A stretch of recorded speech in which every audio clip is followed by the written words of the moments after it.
ভাগ্নে, মামা কি অবস্থা? বসো মামা। দাম্পত্য জীবন কেমন চলছে? যাচ্ছে খুবই ভালো, মানে সুখ শান্তিতেই আছি, কিন্তু একটা বিষয় নিয়ে আমি খুব কনফিউশনে আছি মামা। কনফিউশন মানে মানে মনের ভিতরে একটা খুঁতখুত করতেছে। সেটা হলো মানে তোমার বৌমা খুব ভালো, মানে সব দিক থেকে ঠিকঠাক আছে, সাংসারিক কাজবাজ করে এবং খুব আমাকে খুব যত্নআত্তি করে, কিন্তু ওর বিয়ের আগে কারোর সাথে সম্পর্ক ছিল কিনা বা কাউকে পছন্দ করতো কিনা, এই বিষয়টা যদি একটু ক্লিয়ার হতে পারতাম, মানে তাহলে আরো একটু মনটা খুলে, মানে দিল খুলে একটু ভালোবাসতে পারতাম মামা। এইটা একটু ক্লিয়ার হওয়ার দরকার ছিল। কি করা যায় বলো তো? ভালো কথা বলেছো ভাগ্নে। ঘটকালি তো আমি করেছি, আমার তো মনে হয় ভালোই হবে। তারপরও যাজ্ঞা, তুমি যখন সন্দেহ পোষণ করছো, তাইলে তুমি এক কাজ করতে পারো। তুমি তাকে টেলিফোন দিয়ে এই মনে করো অন্য ছেলের গলায় কথা বললা, বলে জিজ্ঞেস করলা তার অবস্থা কি, কোন ছেলের সাথে কথা বলতো কিনা আগে, বা সম্পর্ক ছিল কিনা, তুমি জানতে পারবে। তাই নাকি? হ্যাঁ, তো আইডিয়াটা তো একেবারে খারাপ না মামা, কিন্তু মামা কার নাম্বার দিয়ে কল করবো? মানে আমার নাম্বার তোমার নাম্বার সব তোর ফোনে সেভ করা আছে, তো ফোন করলে বুঝে ফেলবে যে আমরা কল করেছি। আইডিয়া আইডিয়া মামা? আমার গোপন টেলিফোন আছে, দারুণ। সেই নাম্বারটা দিয়ে তুমি মনে করো একটু কাপড় টাপড় পেঁচা গলাটা শর্টটা চেঞ্জ করে কথা বলে দেখো ওর কারোর সাথে কথাবার্তা হয় কি না। Nice, good idea. তাহলে এক কাজ করো, তুমি তাহলে তোমার ওই ফোনটা নিয়ে আসো, যে নাম্বারটার কাছে নেই। আমি তাহলে অন্যভাবে গলা চেঞ্জ করে একটু জাস্টিফাই করি, যে দেখি মানে যদি কারোর সাথে সম্পর্ক থেকে থাকে তাহলে তো কথা শুনলেই বোঝা যাবে। হ্যাঁ হ্যাঁ, যাও তুমি ফোনটা নিয়ে আসো, দেখি এখনই ফোন দিব। তাহলে তুমি বসো, আমি যাবো আর আসবো।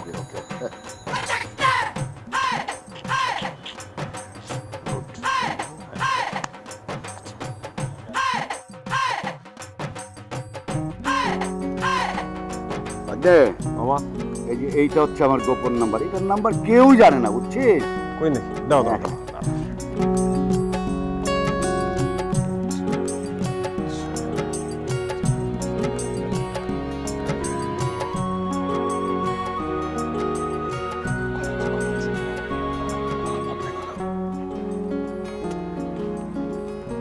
হ্যালো।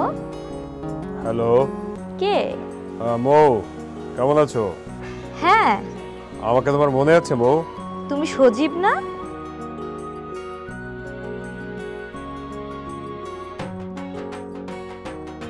আমাকে চিনতে পারলে না তুমি?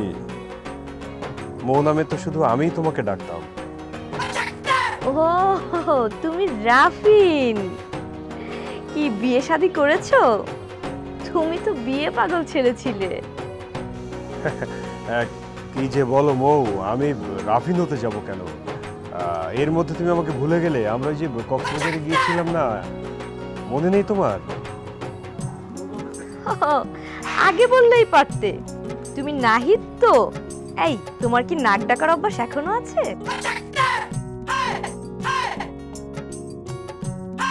না না, আমি নাহিদ হবো কেন? নাহিদ হবো কেন?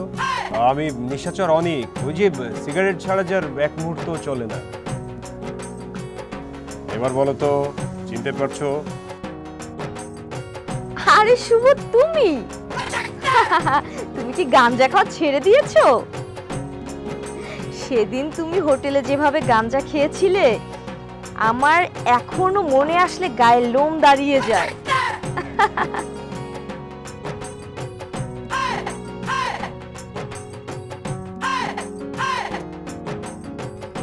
খুব কষ্ট পেলাম মৌ, খুব কষ্ট পেলাম।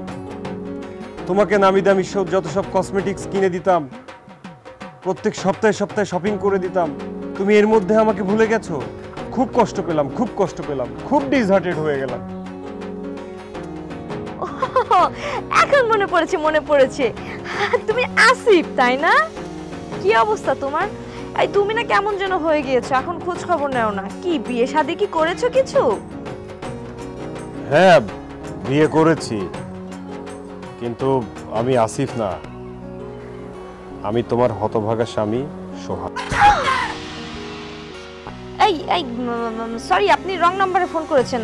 আপনি কাকে কাকে ফোন করেছেন দেখেন।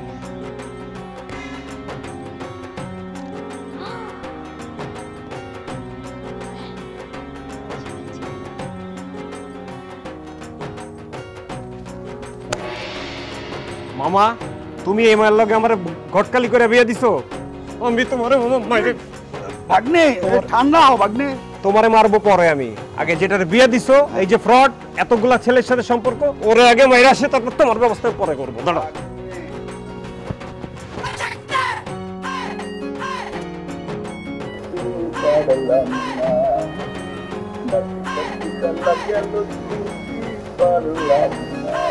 যাও ভাগ্নে, যাও যাও।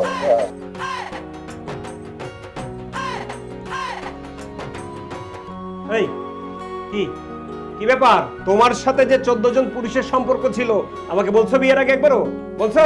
এই এই তার আগে বলো, তুমি ফোন বাসায় রেখে গিয়েছিলে কেন? ফোন বাসায় রেখে গিয়েছিলাম কেন সেটা তো পরে বলবো। তুমি যদি বলতা তোমার সাথে এর ওর হাবি জাবি সবার সম্পর্ক ছিল, তোমার মতো মেয়েকে আমি জীবনে বিয়ে করতাম? জীবনে বিয়ে করতাম না, কপালটা পোড়াইতাম না আমি কখনো।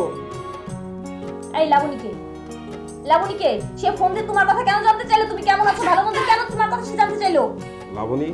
লাবণীকে আমি কোন লাবণী টাবণী কাউকে চিনি না। কোন লাবণী? এটাও বা কেন জানবা? তুমি কি তোমার কি সেই যোগ্যতা আছে? আমার যোগ্যতা আছে দেখে আমি 14টা করে আসছি, আর তোমার তো কোনো যোগ্যতাই নাই। আমার যোগ্যতা নেই? আমার যোগ্যতা নেই? আরে বাবা, লাবণী তো আমার এক্স গার্লফ্রেন্ড। এই বিয়ের 7 দিন আগে পর্যন্ত ওর সাথে আমার সম্পর্ক ছিল। একটুর জন্য সাথে আমার বিয়ে হয়নি, তারপর তোমার সাথে বিয়ে হয়েছে। হ্যাঁ, আমার যোগ্যতা নেই, আমার যোগ্যতা নেই। তুমি শুনতে চাও আমার যোগ্যতা কি? এই যে পলি, ডলি, রাহেলা, ফাইজা, এই সবার সাথে তোমার সম্পর্ক ছিল। একটুর জন্য বিয়ে হবে হবে ভাব, সেখান থেকে বিয়েটা হলো না। আর স্যারের মেয়ের কথা তো বাদই দিলাম। স্যারের মেয়ের সাথে অবশ্য 20-25 দিন সম্পর্ক ছিল, পরে যে দেখলাম ওর মাথায় সমস্যা, মাথায় সিট আছে, তখন ওকে বাদ দিয়ে দিলাম। আর এই যে মৌ, তারপরে টুম্পা, এদের সাথে তো মাত্র কয়েকবার 3-4 বার কক্সবাজারে গিয়েছি। আর ঢাকার বাইরে থেকেছি তো আরো 4 জনের সাথে। এদের কথা তো বললামই না তোমাকে। তুমি আমাকে বলো স্মার্ট, আমার পেছনে মেয়েরা সব লাইন দিয়ে দাঁড়িয়ে থাকতো।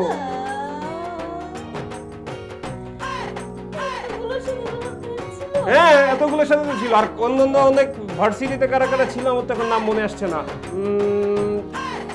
আরো মিনিমাম 10-12 জন তো আমার পেছন পেছন ঘুরছে, যাদের সাথে কথা হয়েছে, কিন্তু প্রেমটা ঠিক জমে ওঠেনি। হ্যাঁ, তোমার প্রেম ছিল? আল্লাহ, ও বাবা, তুমি কই বিয়ে দিছো? তুমি আমার এই কি কি কি এই এই এই এই কি হইছে? এই আরে তো অজ্ঞান হয়ে গেছে। আরে মরিস না বাবা, ওঠ বাবা, ওঠ, মরিস না। আমারে পুলিশ কেস খাওয়াস না বাবা, ওঠ। এই ওঠো ওঠো। আরে এসবি মরে যায় তাহলে তো পুলিশ কেস খাইছি আমি। কি করছে? পানি।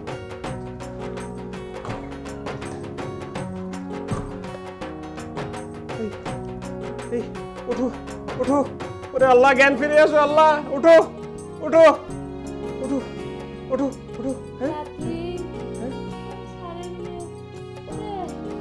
এই ওঠো ওঠো ওঠো ওঠো।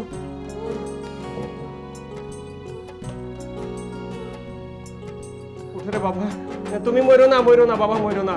আমি তোমার ফ্রি করে দিব, একদম ফ্রি করে দিব। তোমার যেদিকে 2 চোখ যায় তুমি চলে যাও, তোমার আমি আটকে রাখতেছি না। মায়ের বাচ্চা মার করলে ফিরে যাও। তুমি মরে আমার পুলিশ কেস খাওয়াইও না বাবা, তোমার আমি স্বাধীন করে দেবো।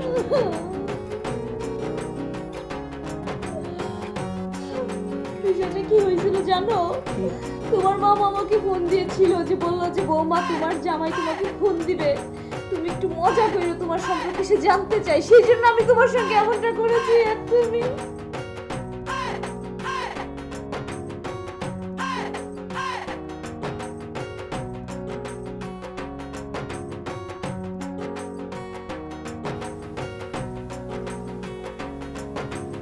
হ্যালো, আসসালামু আলাইকুম।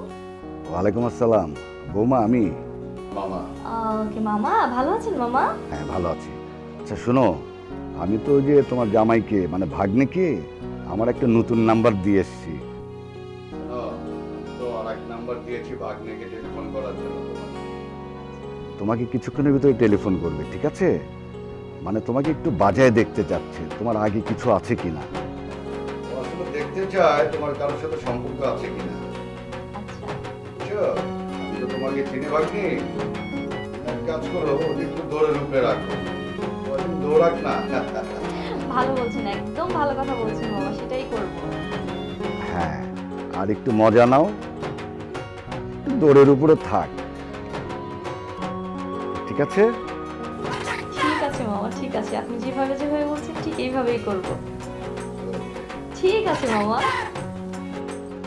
রাখি, হ্যাঁ? আল্লাহ হাফেজ।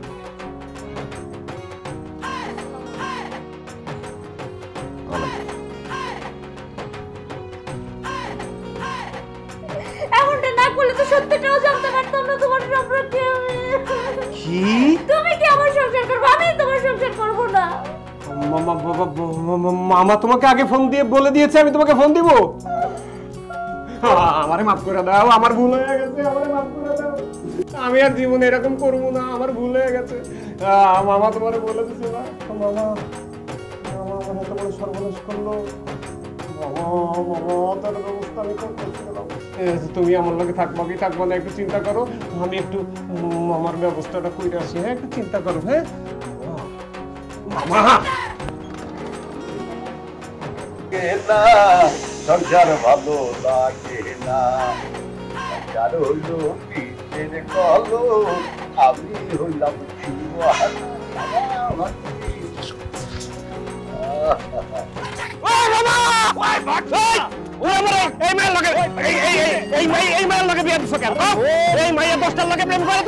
অসুবিধা নাই, আমি তোর 50টার লগে প্রেম করে এমন এমন মেয়ের লগে বিয়ে দিব। ওরে মামা, শোন